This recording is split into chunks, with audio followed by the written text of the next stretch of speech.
the future of hula is going to be around, I think, forever.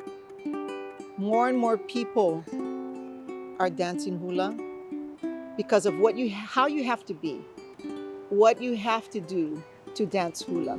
You become a part of it. You become the story.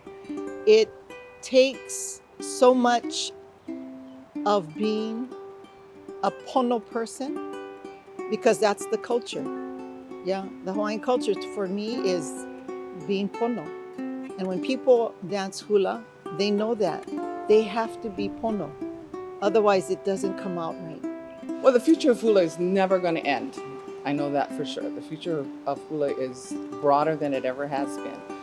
As long as we have our hula, as far as our meles and our olis, as long as we listen and read and understand our meles and olis and actually study everything that we, are portraying in hula, we will survive forever. All you gotta do is look into the meles that you're doing. It tells us what's happening today, what's gonna happen. You just gotta read into it and live it. The future of hula is beautiful, exciting, and there's so much promise there.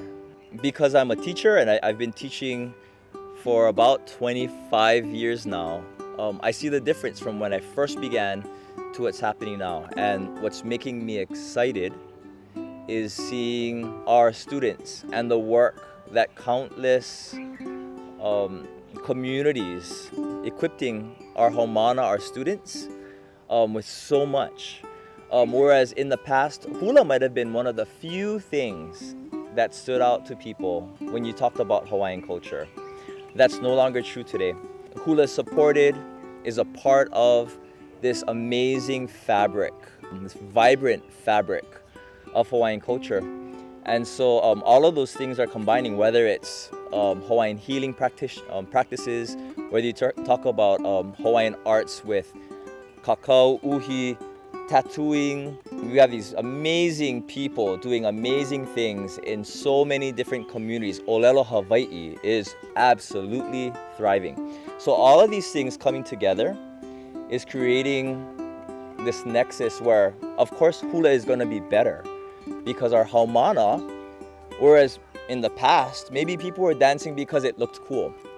To me, people are dancing because it's meaningful to them, because they understand thoroughly the mele that they're talking about, because they are absolutely celebrating these winds and rains and places where they grow up and where their families are living. And so all of these things are making hula thrive, beautiful, and so attractive.